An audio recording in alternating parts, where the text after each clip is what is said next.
Currently on my way to the DMV because I need to get the title for the Focus ST.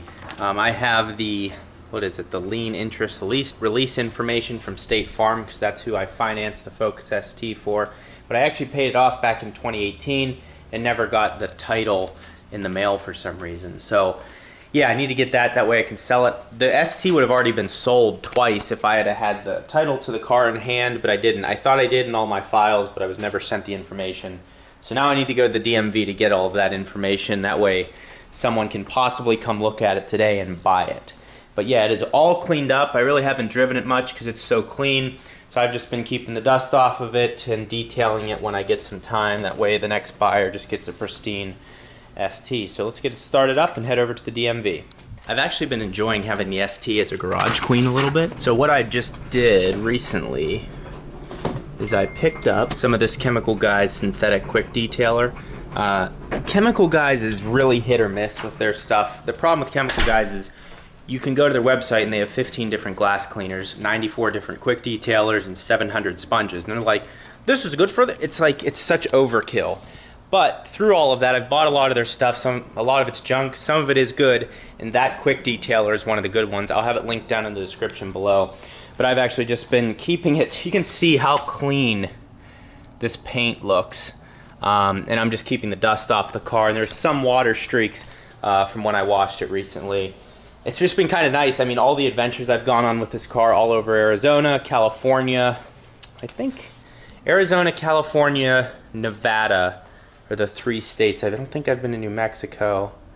I have been to Mexico. But yeah, so I'm just keeping the car all cleaned up, and it's been kind of fun just keeping it perfect, letting it sit here, because, you know, 75,000 miles, been in this car every day, running it. It's been nice to give it a break and then just get it well rested for the next owner. I don't know if I'm gonna miss my ST as much as I miss my Civic Si. I had a 2011 Honda Civic Si Coupe before I had this. And I really miss that car. I love the way the motor was, revving your car all the way to 8,000 RPMs. I know people like to make memes about VTEC, but I didn't rice it out. I kept that car totally stock. I maintained it well, just like I do with all my cars. And I just love the way that car drove. I love the way the shift feel, throttle response, everything was good. And if you shifted well, it stayed in VTEC. I don't know. I don't know if I'll miss this car as much as that. But I did really enjoy making videos on it and the community around the Focus ST. I have so many friends that I've made through this car, and that's what's great about the car community. You can own any car. Just show up to a meet, start talking to people. If you're passionate about cars, you can make friends in a totally different city, which is what I was able to do with the Focus ST. So I'll never forget all of the friendships that this car created and the videos that I created on the car. The other thing that's unique is what car could you buy that has every single thing that's been done to it, detailing, warranty work, all that stuff videotaped. Kind of cool for the next person that buys it.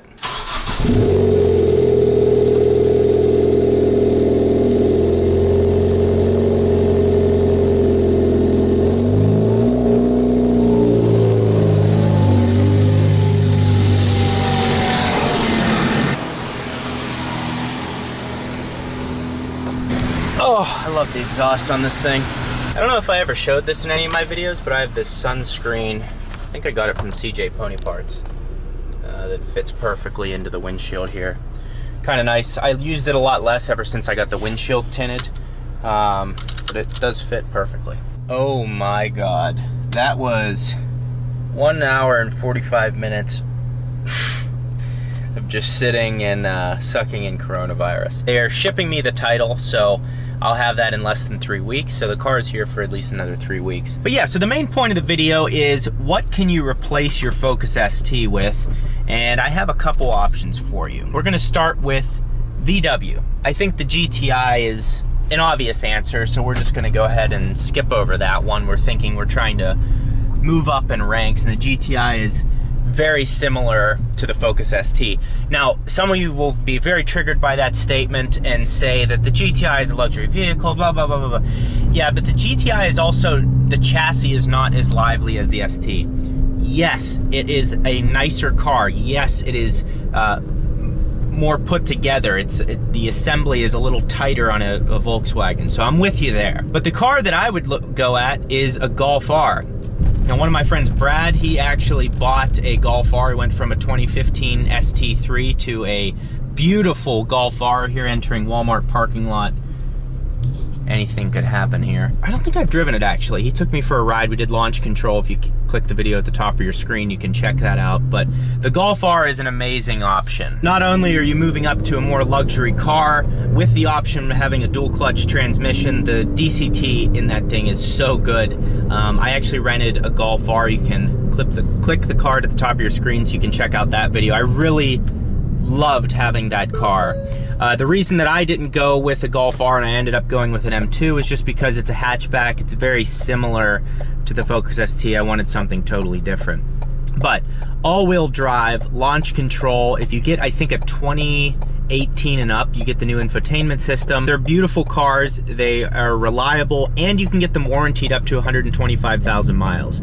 So I think that's a safe bet if you want to mod it. There's all the options in the world. That can be a supercar killer if you really put a lot of money into it. But it absolutely has the potential, especially with the DCT transmission. So moving on from the Golf R, we will go to Hyundai. I never in my life thought I would be someone that was looking at a Hyundai and be excited about it. I always thought they were reliable cars, whatever, they came with a good warranty. But now with the N division, which Albert Bierman heads, that company is saving the enthusiasts. We should all be thankful for them. Coming out with the Veloster N hatchback with the manual transmission only as of now. There will be a dual clutch. So the Veloster N is a possibility. My friend Juan just got one, so I will be reviewing that at some point. And then they're coming out with a dual clutch version of that as well. It will only be front wheel drive, but they are coming out with a Kona N, which will be all-wheel drive and have the dual clutch, along with an Elantra N. So it's going to be a manual transmission. The cars that they are launching, plus the warranty, I don't see how you can lose. They sound amazing. The exhaust is perfect. The power's perfect. Efficiency. They all come with Apple CarPlay. There's just so much right that they did with that car, and I'm extremely excited about it. I actually reached out to Hyundai and asked them if I could get a press car.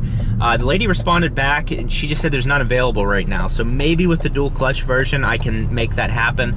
But again, my channel's not big enough for them to be reaching out to me. So I always reach out to them and just see what they say. So I think those are three good options that are coming up. And again, that's something where you can keep your costs fixed. So you can have that warranty on it. If you're not gonna tune it or do anything crazy, I think it's safe to just get one of those cars as an option. Another option is the Civic Type R. I'm a huge fan of this car. If you get one used, it's really not gonna depreciate much. The depreciation on those is gonna be similar to the Focus RS, WRX STI.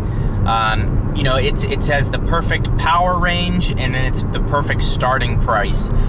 So those cars aren't going to really drop much below 30. Now, yes, as time goes on, as mileage goes up, yes, it's going to drop below 30. But for the most part, they've taken, the used ones have taken that initial hit, and they're still fairly expensive cars. But again, it's a Honda, and it's a Type R. So it's an extremely fun car to drive while still having the reliability and service of Honda. Another replacement, which I can't believe I haven't mentioned already, is the Focus RS. These can be had from about $25,000 to $32,000 right now, depending on which ones you go with. The most sought after RS will be the 2018 Final Edition.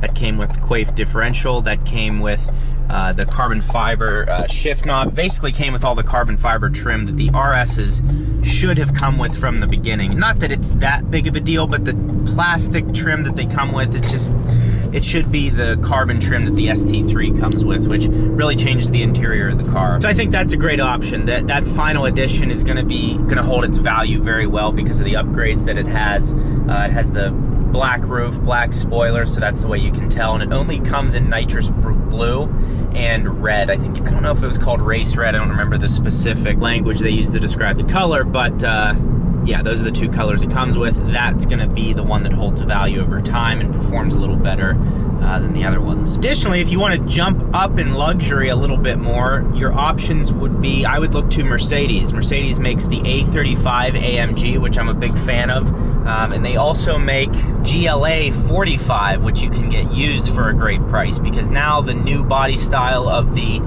GLA is out, so the new AMG version is not even out yet, meaning the depreciation of the GLA 45, the older ones, is really dropping. I was considering getting a GLA 45. The problem I ran into is when I sat in it, it was kind of squat. It was a weird visual. The back seats were like non-existent, so it just didn't fit me. But if you're looking for like a hatchback replacement, that car is a rocket. 375 horsepower out of a 4-cylinder engine. Sounds amazing. Again, there's tuning potential there, and you're getting an entry-level luxury car. So I think those are both great options. The A35 is newer. Spec, I think it starts at about $44,000 or $45,000. I did go to the Mercedes dealership and check one out. It's a nice car. It's basically competing with a Golf R, but it's not a hatchback. Overseas, they get the A35 and A45 hatchback. The picture on your screen, I mean, I would sell the M2 and get that immediately if that was offered over here, but it's just not, which sucks. So yeah, so those are some options for you to think about. There's a lot out there, and I just wanted to kind of make that video as I'm driving along in my ST here, just because I haven't done anything on it in a little bit. And I know a lot of my viewers have actually replaced their STs, and I was kind of worried for a while that, you know, if I get rid of the ST, everyone's going to abandon the channel. But for the most part, most people have moved on anyways, and the Tesla content is getting more views than my ST videos ever got anyways. But I still enjoyed making the ST videos over time. No one has covered the car more in depth than I have. Not that I've tuned the car crazily, I've not done that really at all, but just giving you feedback from a buyer's perspective. If you're looking to buy an ST, my videos really are gonna help you out. That's the update. The car is for sale. I'm going to make a in-depth video on everything about the car, what it comes with if you buy the car, and all that type of stuff, just because you know, I know the audience here is a big ST community, and that will help get the word out. And if you're not local, that way it gives you a high quality video that shows everything about the car. That way if you fly in and want to drive it back, or if you want to ship it somewhere. Look at this guy here. He's just jiggled over that bump. That shouldn't be funny. Yeah, that way if you want to ship it somewhere, you're not local, you get a good look at what the car looks like, and you know, any defects or whatever. But yeah, thank you for watching. Appreciate your support on the channel lately. We've been adding about 1,200 subscribers every 30 days at this point. Well, about 1,200 subscribers every 28 days. And YouTube has also made an update to where you can put mid-roll ads in your videos as long as they're 8 minutes or more. Before, you had to have a video that was 10 minutes or more, which most YouTubers would make their videos 10 minutes, 10 minute 1 second, or just over 10 minutes, just because you make about 3 times more on videos with mid-roll ads. So I did that too, because you make about 3 times more. So in my case, instead of making $3, I'd make $9 on a video. Big deal. Gonna retire early. So yeah, that's the update. Hope you enjoyed the video. Thank you for the support, and I'll see you in the next video.